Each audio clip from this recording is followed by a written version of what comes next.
በስመ አብ ሁላችሁም በስመ አብ በሉ።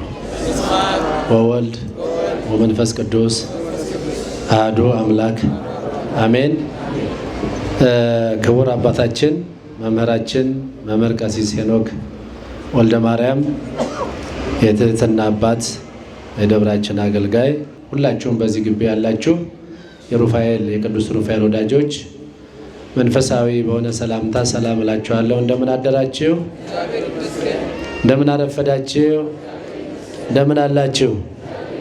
አሜን። ምስጋና የባህሪው የሆነ አምላካችን እግዚአብሔር ባለችን ጥቂትና አጭር ዕድሜ ላይ ተጨማሪ ቀናትን ሰጥቶ በተቀደሰ ቤቱ ስለሰበሰበን ቃሉን እንድንሰማ ስለፈቀደልን እንድናመሰግነውም ስለረዳን የአባቶቻችን አምላክ ቅዱስ እግዚአብሔር ስሙ ለዘላለም የተመሰገነ ይሁን። እግዚአብሔርን አመስግኑት። ስለዚህ ከዚህ ከትምህርቱ የጎደለውን መልእክቱን ሌላውንም ነገር ከዚህ በኋላ ያለውን መርሃ ግብር አሁን 5 ሰዓት ነው እስከ 6 ከሩብ ቅዳሴ እስከምንገባ ያለውን አባታችን መምህራችን መምህር ቀሲስ ሄኖክ ወልደ ማርያም ያስተምሩናል፣ ይመክሩናል፣ መልእክታቸውን ያስተላልፉልናል። በቀጥታ ጊዜውን ለእሳቸውና ለመንፈስ ቅዱስ አስረክባለሁ። በስመ አብ ወወልድ ወመንፈስ ቅዱስ አሐዱ አምላክ አሜን። ክቡር አባታችን መላከ ኢዮር መምህር ቀሲስ አብይ የዚህ ታምረኛው ደብር አስተዳዳሪ፣ ክቡር አባታችን መላከ ፀሐይ ጎሽ የቦሌ ክፍለ ከተማ የቁጥጥር ክፍል ኃላፊ፣ በደብራችን የምታገለግሉት እንደየማረጋችሁ ያላችሁት መምህራነ ወንጌል፣ በፊት ለፊት ያላችሁ የሰንበት ተማሪዎች፣ እንዲሁም በዚህ በተቀደሰ ስፍራ የተሰበሰባችሁ የሊቀ መላኩ የቅዱስ ሩፋኤል የነፍስ ወዳጆች በሉል እግዚአብሔር ስም እንደምን አረፈዳችሁ? አሚን። አምላከ ቅዱስ ሩፋኤል ከያለንበት ሰብስቦ ለዚህ ለበረከት ለረድኤት ቀን ያደረሰን ኃያሉ መድኃኔ ዓለም ከእናቱ ከድንግል ማርያም ከኪዳነ ምሕረት ጋራ ክብር ምስጋና ይድረሳቸው። ቅድም መምህራችን ስለ ሊቀ መላኩ ስለ ቅዱስ ሩፋኤል በሚገባ አስተምረውናል።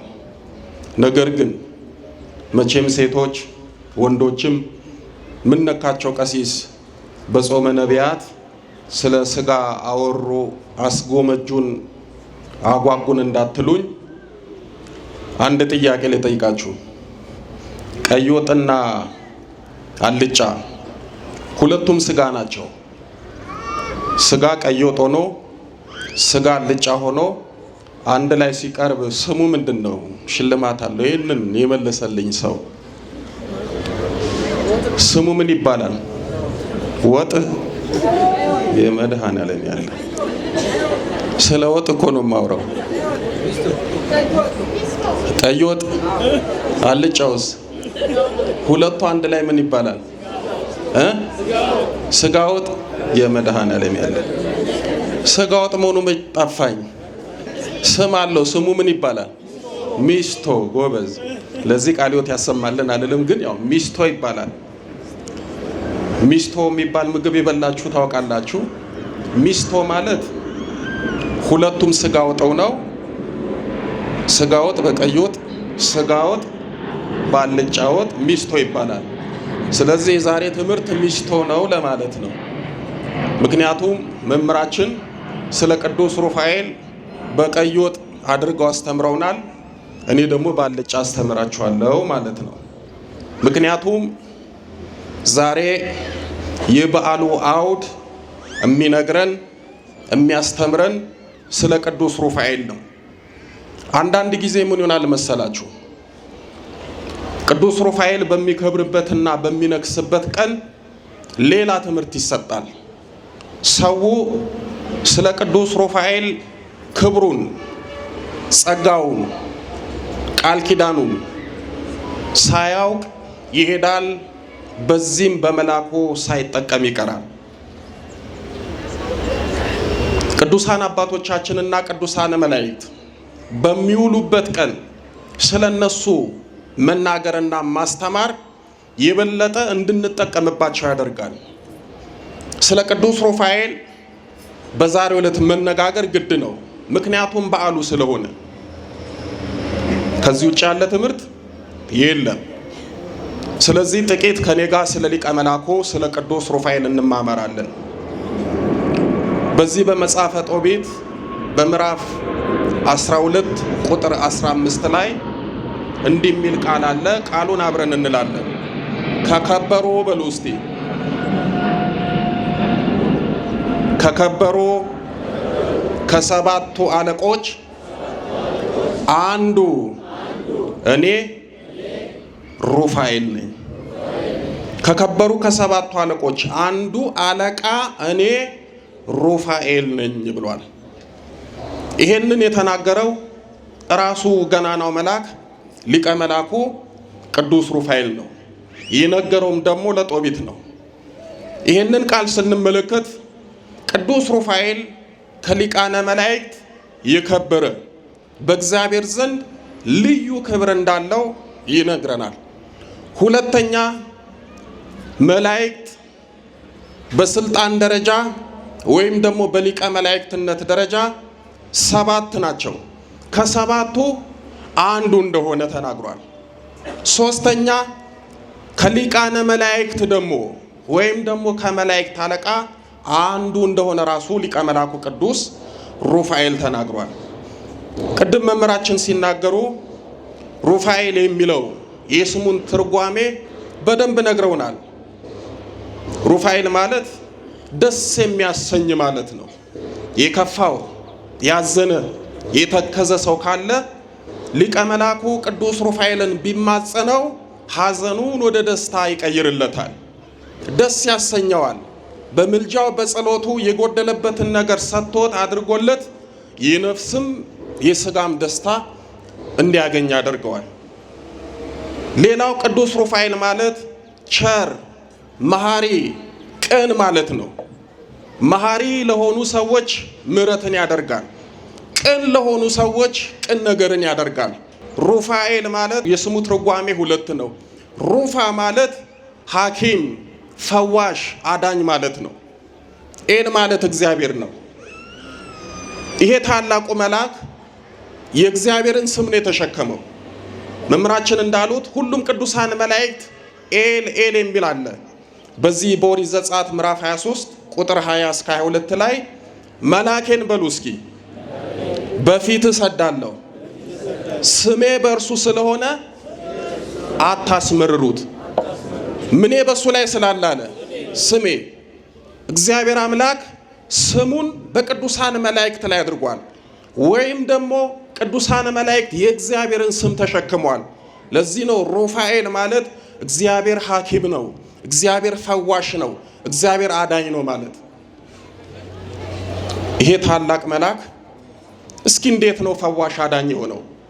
ፈዋሽ እንደሆነ አዳኝ እንደሆነ በቁስልና በበሽታ ላይ እግዚአብሔር እንደሾመው መጽሐፍ ቅዱስ ያረጋግጥልናል። በዚህ በመጽሐፈ ሄኖክ በምዕራፍ 6 ቁጥር 3 ላይ በሰው ቁስል ላይ የተሾመ ከከበሩ መላእክት አንዱ ቅዱስ ሩፋኤል ነው ይላል። በሰው ምን ላይ እየሰማችሁኝ ነው? በሰው ምን ላይ ነው የተሾመው? ቁስል ላይ። በቤተ ክርስቲያናችን ቁስል ሲባል በሁለት ይተረጎማል፣ ወይም ደግሞ 2 አይነት ቁስል አለ። የመጀመሪያው ቁስል የሥጋ ቁስል ነው። በሽታ፣ ደዌ፣ ህመም ቁስል ይባላል። ሁለተኛው ቁስል የነፍስ ቁስል ነው። ያ ደግሞ ኃጢአት ቁስል ይባላል። ስለዚህ ሊቀ መላኩ ቅዱስ ሩፋኤልን የሚለምኑት የሚማጸኑት ሰዎች በስጋቸውም በነፍሳቸውም ላይ ያለውን ቁስል የስጋንም ህመምና በሽታን የነፍስንም ህመምና በሽታን ይፈውሳል፣ ያድናል። ታዲያ ይህንን መልአክ ይዘን በስጋም በነፍስም ስንታመም እንደው አያሳዝንም? የሚያድነንን የሚፈውሰንን ቁስላችንን ህመማችንን በሽታችንን የሚያርቅልንን ታላቁን መልአክ ይዘን ብዙዎቻችን እንሰቃያለን፣ እንታመማለን። እንዲሁም በዚህ በመጽሐፈ ሄኖክ በምዕራፍ 10 ቁጥር 13 ላይ በበሽታ ሁሉ ላይ በሰው ልጆችም ቁስል ላይ የተሾመው ቅዱስ ሩፋኤል ነው ይላል። እንደው ይገርማቸዋል። ሊቀ መላኩ ቅዱስ ሚካኤል መልአከ ምክሩ ይባላል። ሊቀ መላኩ ቅዱስ ገብርኤል መልአከ ብስራት ይባላል። ሊቀ መላኩ ቅዱስ ፋኑኤል መጋቤ ድንግል ሰዳዴ አጋንንት ይባላል። ሊቀ መላኩ ቅዱስ ራጉኤል ሊቀ ብርሃናት ይባላል። ሊቀ መላኩ ቅዱስ ኡራኤል መጋቤ ጥበባት ይባላል። ሊቀ መላኩ ቅዱስ ሩፋኤል ግን የሚፈውስ የሚያድን ይህንን የመሰለ ስም ተሸክሟል። ስለዚህ በበሽታ ሁሉ ላይ በሽታ አይደለም ያለው፣ በበሽታ ሁሉ ላይ የትኛውም አይነት በሽታ ሊያማችሁ ይችላል። ምናልባት አንዳንድ ጊዜ ህመማችን ከራሳችንም ከስጋዊ ጠቢባን ከሐኪሞቹም በላይ ሊሆን ይችላል። ሐኪሞች አትድኑም ትሞታላችሁ ብለው የሞታችንን ደብዳቤ ሊያስጨብጡን ይችላሉ። ጥቂት ጊዜና ወራቱን የቀራችሁ ብለው ሊነግሩን ይችላሉ። ነገር ግን መጽሐፍ ቅዱስ የሚለው በበሽታዎች ሁሉ የማፀን ካንሰር፣ የጡት ካንሰር፣ የአጥንት ካንሰር፣ የውስጥ በሽታ፣ የክፉ መናፍስትም የትኛውንም አይነት በሽታ ቢያማችሁ ይሄንን መልአክ ከተማጸናችሁ ቅዱስ ሩፋኤልን ከለመናችሁ ቅዱስ ሩፋኤል ይፈውሳችኋል። ለምን? ጸጋው ስለሆነ። ለምን? እግዚአብሔር በበሽታ በደዌ በቁስል ላይ ስለሾመው። ይሄ የራሱ ልዩ ጸጋ ነው። ነገር ግን እንዴት አድርገን ነው ቅዱስ ሩፋኤል እንዲያድነንና እንዲፈውሰን የምናደርገው ካል የበረታን ሰዎች ወር በገባ በ13 የዚህን የታላቁን መልአክ መልኩን እያደረሳችሁ ቅዱስ ሩፋኤል ሆይ ከበሽታዬ ከህመሜ ፈውሰኝ፣ ይሄንን ችግር አርቅልኝ እያላችሁ መልአኩን ብትማጸኑት መልአኩ ከየትኛውም በሽታ ሊፈውሳችሁ ቃል የተገባለት ነው። በነገራችን ላይ በዘመነ ሐዲስ ኪዳን ለመጀመሪያ ጊዜ ስለ ቅዱስ ሩፋኤል ክብርና ጸጋ ያወቁት ወይም ደግሞ ቅዱስ ሩፋኤል በእግዚአብሔር ዘንድና በሰማይ ያለውን ክብሩን የሰሙት ቅዱሳን አባቶቻችን ሐዋርያት ናቸው። ለስም አጠራሩ ክብር ምስጋናና ስግደት የሚገባው ጌታችን መድኃኒታችን ኢየሱስ ክርስቶስ በደብረ ዘይት በነበረበት ሰዓት ቅዱሳን ሐዋርያት ወደ ጌታችን መጡና ጌታ ሆይ በሰማይ አንተን የሚያመሰግኑ ቅዱስ ቅዱስ እያሉ ምስጋና የሚያቀርቡልህ ምስጋናቸው ረፍታቸው፣ ረፍታቸው ምስጋናቸው የሆኑ ሊቃነ መላእክት አሉ። እስኪ ጌታ ሆይ በሰማይ ያሉት አንተን የሚያመሰግኑት ቅዱሳን መላእክት ስላሉ ስለ እነሱ ንገረን፣ አሳውቀን፣ አሳየን ብለው ጌታችንን ለመኑት። ጌታችን መድኃኒታችን ኢየሱስ ክርስቶስ በሰማይ ያሉትን ሊቃነ መላእክት ጠራቸው። ከጠራቸው አንዱ ይሄ ታላቁ ሊቀ መላእክት ቅዱስ ሩፋኤል ነው። ቅዱስ ሚካኤል ተጠራ። ለቅዱሳን አባቶቻችን ለሐዋርያት ከነስሙ ከነክብሩ ነገራቸው፣ አሳወቃቸው። ሊቀ መላኩ ቅዱስ ገብርኤል መጣ፣ ከነስሙ ከነክብሩ አሳወቃቸው። ሊቀ መላኩ ቅዱስ ሩፋኤል መጣ፣ ከነስሙ ከነክብሩ አሳወቃቸው። ለቅዱሳን ሐዋርያት እንዲህ አላቸው፣ ቅዱሳን ሐዋርያት ሆይ እኔ ከሰባቱ ሊቃነ መላእክት በማዕረግ ደረጃ በሶስተኛ የምገኝ ነኝ። የሰማይ መዛግብት በሙሉ በእጄ ነው ያሉት። የሰው ልጆች ተጨንቀው ታመው ተቸግረው ተጠበው ቢለምኑኝ ቢማጸኑኝ እደርስላቸዋለሁ፣ ችግራቸውን እፈታላቸዋለሁ። ስሜን ቢጠሩ ዝክሬን ቢዘክሩ እግዚአብሔር ከሰጠኝ ከሰማይ መዝገብ በቃል ኪዳኔ ያንን እንዲያገኙ ሰተት ብሎ ገነት መንግሥተ ሰማያት እንዲገቡ አደርጋለሁ። ቅዱሳን ሐዋርያት ሆይ በአገልግሎታችሁ በዘመናችሁ ሁሉ አልለይም። ነገር ግን በምታስተምሩበት ሰዓት ስለኔ አስተምሩ፣ ስለኔ ተናገሩ ብሎ ሊቀ መላኩ ቅዱስ ሩፋኤል ስለራሱ ክብር ከነገራቸው ካሳወቃቸው በኋላ ወደ ሰማይ ሄደ። ሌላው ሊቀ መላኩ ቅዱስ ሩፋኤል እጅግ በጣም ልዩ የሚያደርገው እርግጠኛ ብዙዎቻችሁ ይሄንን አታውቁም። ብዙዎቻችሁ ይሄንን ላታውቁ ትችላላችሁ። የስሉስ ቅዱስን መንበር የተሸከሙ ቅዱስ ቅዱስ እያሉ የሚያመሰግኑ ኪሩቤል የሚባሉ አሉ። ከነሱ ቀጥለው በሰማይ እግዚአብሔር ፊት ቆመው 24 ሆነው የወርቅ ጽና ይዘው ቅዱስ ቅዱስ እያሉ እግዚአብሔርን የሚያመሰግኑ መንበሩን የሚያጥኑ 24ቱ ካህናተ ሰማይ ወይም ደግሞ ሱራፌል የሚባሉ አሉ። በጣም የሚገርመው እነዚህ 24ቱ ካህናተ ሰማይ ወይም ደግሞ ወልደ ነጎድጓድ ቅዱስ ዮሐንስ በራእዩ ላይ 24ቱ ሽማግሌዎች በማለት የገለጻቸው እነዚህ 24 ሊቃነ መላእክት እነዚህ 24 መላእክት የሥላሴን ዙፋን ለማጠን የተመረጡት ከሊቀ መላኩ ከቅዱስ ሩፋኤል ነገድ ውስጥ ነው። የነዛ ሁሉ አለቃ ሊቀ መላኩ ቅዱስ ሩፋኤል ነበር። ነገር ግን እግዚአብሔር ዙፋኑን እንዲያጥኑት ካሉት ከሊቃነ መላእክት ውስጥ ከቅዱስ ሩፋኤል ሰራዊት 24ቱን መረጠ። ክብርና ጸጋ ሰጣቸው። የወርቅም ጽና ሲያዛቸው መንበሩን እንዲያጥኑ አደረጋቸው። አያችሁ ታዲያ ሊቀ መላኩን የቅዱስ ሩፋኤልን ክብር እነዚህ ካህናተ ሰማይ የተመረጡት ከማን ነው አልኳችሁ? ከሱ ነው። ጌታችን መድኃኒታችን ኢየሱስ ክርስቶስ በደብረ ዘይት በሚጸልይበት ሰዓት ያረጋጋው መልአክ ተብሎ በወንጌል ላይ የተጻፈው ሊቀ መላኩ ቅዱስ ሩፋኤል ነው። በእርግጥ ጌታችን የሚያረጋጋው አያስፈልግም። እሱ የተጨነቁትን ያረጋጋል። ለእኛ አብነት ሊሆንን በተጨነቃችሁ በተቸገራችሁ ጊዜ የሚያረጋጋችሁን መልአክ እንካችሁ ሲለን የሚያረጋጋው መልአክ መጣ ይላል። ሊቀ መላኩ ቅዱስ ሩፋኤል የተጨነቁትን ያረጋጋል። በተለይ በስጋችሁም በነፍሳችሁም በሕይወታችሁም የሚያስጨንቃችሁ ነገር ካለ ወይም ደግሞ መረጋጋት ስታጡ ይሄንን መልአክ ተማጸኑት። አባቶቻችን ምን ይላሉ? ጌታችን መድኃኒታችን ኢየሱስ ክርስቶስ በምሽት በደብረ ዘይት ይጸልይ በነበረበት ሰዓት ቅዱስ ሩፋኤል መጥቶ ስላረጋጋው እናንተ ማታ ከመተኛታችሁ በፊት የዚህን የታላቁን መልአክ የቅዱስ ሩፋኤልን መልኩን ብትጸልዩ ሌሊቱ የሰላም ይሆናል፣ ቅዠቱ ይርቃል፣ በጎ ህልም ታያላችሁ፣ ተረጋግታችሁ አድራችሁ ጠዋት ተረጋግታችሁ ትነሳላችሁ። ስለዚህ ይሄንን ታላቁን መልአክ መልኩን አድርሱ ይሉናል። መልኩን የምታደርሱ ሰዎች አላችሁ። መቼም ዛሬ ቅዱስ ሩፋኤል ነው እሱም ብላችሁ መጥታችኋል። አሁን እዚህ ውስጥ ብጠይቅ በጣም ብዙዎቻችሁ እርግጠኛ ሆኜ ነው የምናገረው መልኩን ያላደረሳችሁ ሩፋኤልን ያልተማጸናችሁ ብዙ ሰዎች አላችሁ። ሌላው ይሄ ታላቁ መልአክ ፈታዬ ማፀን ይባላል። ማን ይባላል? ማፀንን የሚፈታ ጽንስ በማፀን በተጠቀለለ ሰዓት ጤነኛ ሆኖ ተባርኮ እንዲወለድ 9 ወር ከ5 ቀን በማፀን ያለውን ልጅ የሚጠብቀው የሚባርከው በሰላም እንዲወለድ የሚያደርገው ይሄ ታላቁ መልአክ ቅዱስ ሩፋኤል ነው። አይደለም በምጥ ለተያዙት ሴቶች ምጥ ለጸናባቸው እንስሳት እንኳን ማፀን የሚፈታ ነው። አባቶቻችን በገጠር እንኳን ሰው ላሞች መውለድ ሲያቅታቸው ሲጨንቃቸው የቅዱስ ሩፋኤልን መልክ ጸልየው አሊያም ደግሞ ጸበሉን አምጥተው ሲያጠጧቸው በሰላም ይወልዳሉ።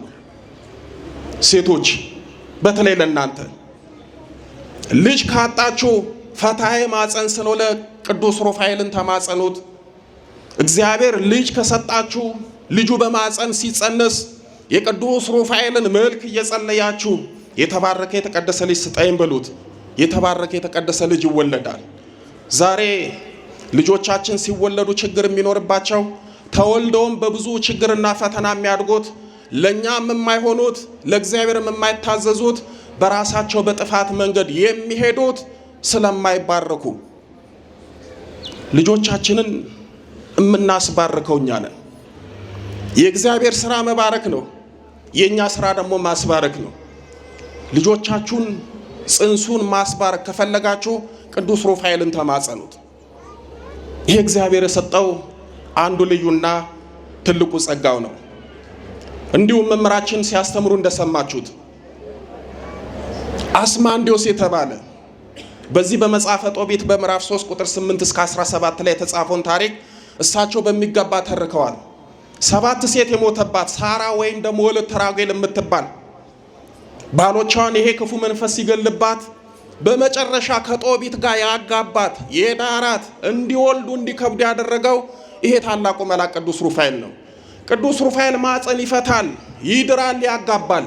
ትዳር ያጣችሁ ሰዎች ቅዱስ ሩፋኤል እንደው እንደ ሳራና እንደ ጦቢት ዳረኝ ትዳር ስጠኝ ብትሉት ይሰጣችኋል። ለምን? ክብሩና ጸጋው ስለሆነ። በትዳራችሁ መካከል ጣልቃ እየገባ ክፉ መንፈስ የሚበጠብጣችሁ የሚረብሻችሁ ከሆነ ቅዱስ ሩፋኤልን ተማጸኑት። ለምን? ሳራን ወለተ ራጉኤልን በትዳሯ ሲበጠብጣት ባሎቿን ሲገልባት የነበረውን ክፉ መንፈስ ከጭኗ ላይ ነቅሎ የጣለላት በሲኦል የሚያሰረላት ይሄ ታላቁ መልአክ ቅዱስ ሩፋኤል ነው። አንዳንድ ጊዜ እንደዚህ አይነት ክብር ያላቸውን ቅዱሳን መላእክት ክብራቸውን ታሪካቸውን ካለማወቃችን የተነሳ እንመጣለን እንሄዳለን። እዚህም ሆነን ቤታችን ሆነን ብንማጸናቸው ብዙ ነገር ያደርጉልናል።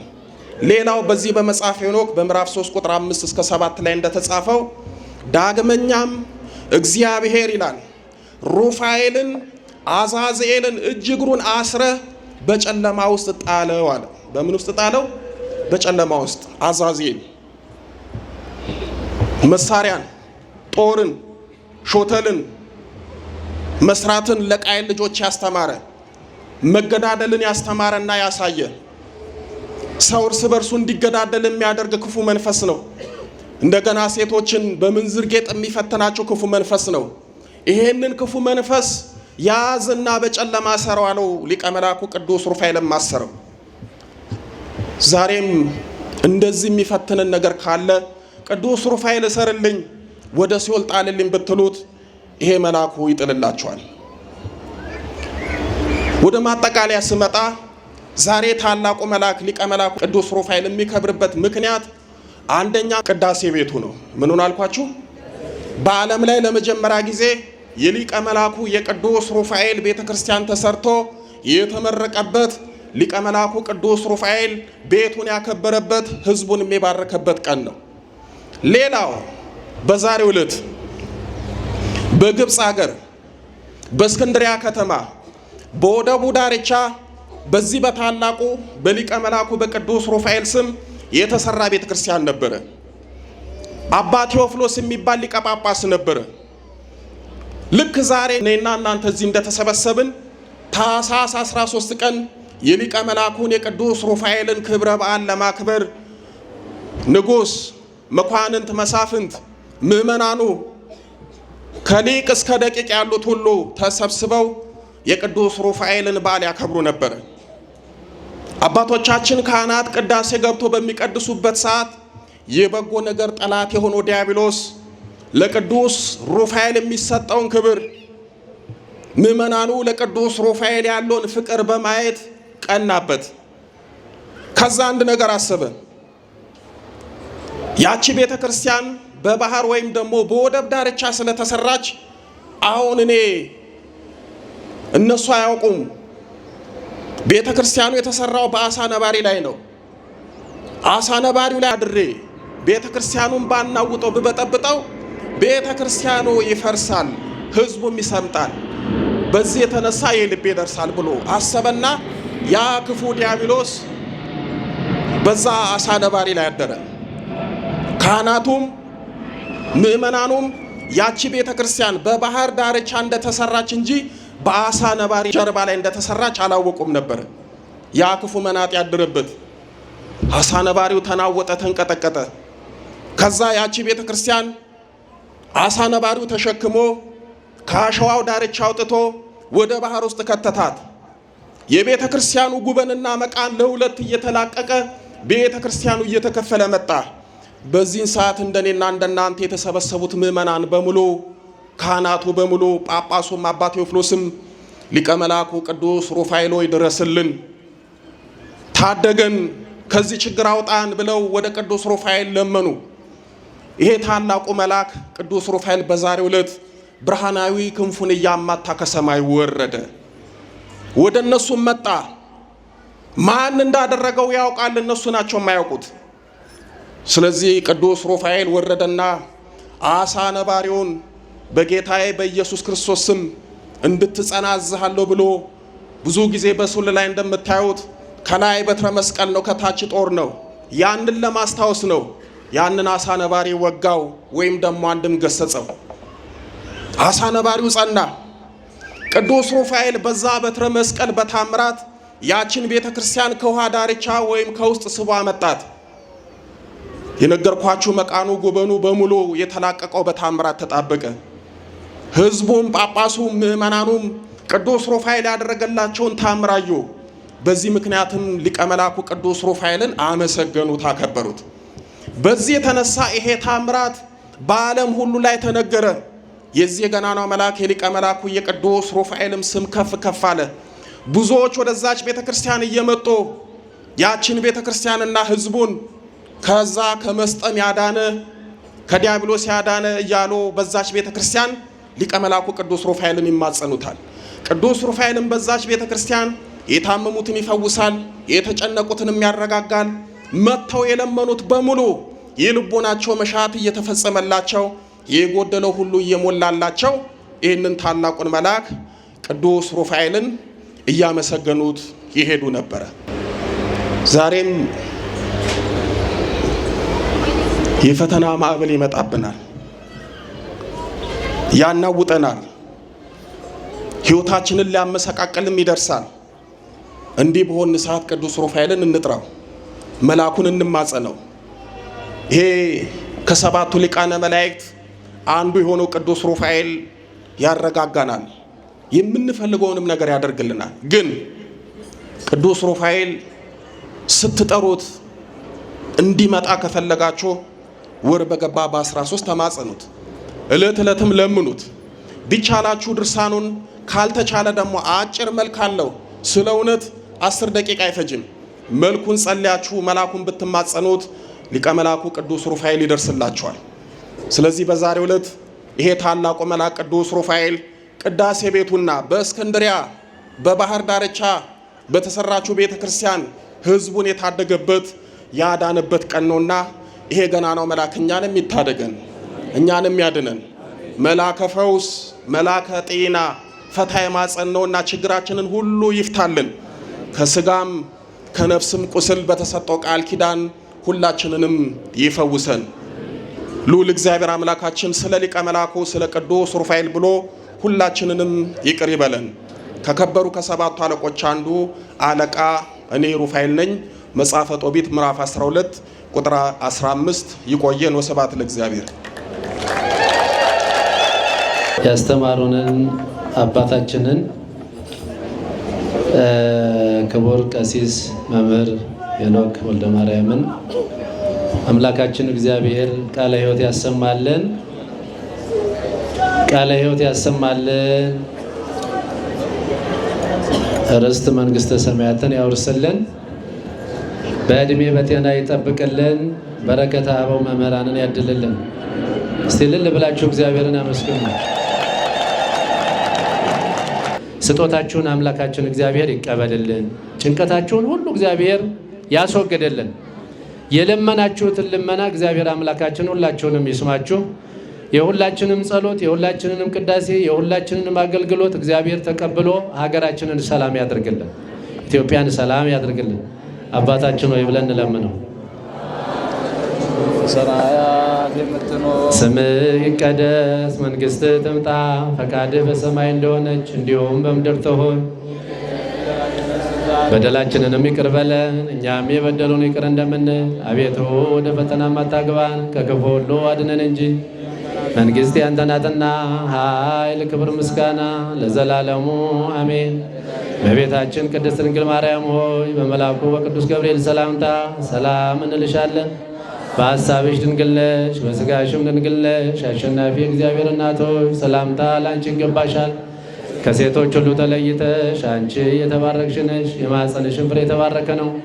ጸጋን የተመላሽ ድንግል ሆይ ደስ ይበልሽ፣ ልዑል እግዚአብሔር ከአንቺ ጋር ነውና ከተወደደው ልጅሽ ከጌታችን ከመድኃኒታችን ከኢየሱስ ክርስቶስ ዘንድ ይቅርታንና ምሕረትን ለምኝልን ኃጢአታችንን ያስተሰርይልን ዘንድ ለዘላለሙ አሜን። የምትችሉ ቆይታችሁ አስቀድሳችሁ የአባታችንን ዝክር ቀምሳችሁ ትሄዳላችሁ። እኔ ትናንትና ይቺ ግቢዋ በጣም ጠባ ተጨናንቃ ጠጠር መጣያ አልነበረምና ዳቦ ሲያስገቡ አይቼ እነዚህ ዳቦዎች ለዚህ ሁሉ ሰው ምን ሊሆኑ ነው እያልኩ ነበረ። አባታችን 5500ውን ሕዝብ በ5 እንጀራ እንደመገበው ጌታ እዚህ ቁጭ ብለው ያንን ሁሉ ሕዝብ ዳቦ ዘክረው ነው የሰደዱት። ያንን ሁሉ ሕዝብ አብልተውት ነው የሄደውና ዛሬም ቅዱስ ሩፋኤልን ይዘክራሉ። ከቅዳሴው በኋላ ሁላችሁም ጸበል ቀምሳችሁ ትሄዳላችሁ። የምትቸኩሉ ደግሞ ጸሎታችሁን አድርሳችሁ ልመናችሁን ነግራችሁ ትሄዳላችሁ። ሌሎቻችሁ አስቀድሳችሁ ዝክሩን ተካፍላችሁ ትሄዳላችሁ። አገልግሎቱ ቅድም አባታችን እንደነገሩን ነገም ከነገ ወዲያም እናታችን ኪዳነ ምሕረት ናት። ከዚያም አርብ ነው። ከዚያም እሁድ ገብርኤል ነው። በእነዚህ ቀናቶች አገልግሎቱ አለ። ሁላችሁም መጣችሁ እንድትካፈሉ እናሳስባለን። ኩኑ ፍትዋነ ንጹሐነ ማጥያት ይረሴና ይረሲክሙ ድለዋነ ለመንግሥተ ሰማያት እግዚኦ መሐረነ ክርስቶስ እንበል 12 ጊዜ።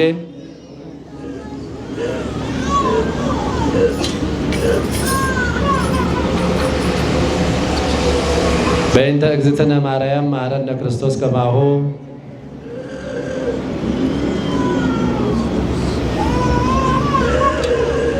ኦ እግዚእ ኢየሱስ ክርስቶስ ሠራይ ኃጢአት ሠራይ ኃጢአት ወኃጢአተ ኩሉ ሕዝብ ከማይሠራ ኃጢአት እግዚአብሔር ይፍታ። እግዚአብሔር ይባርክ።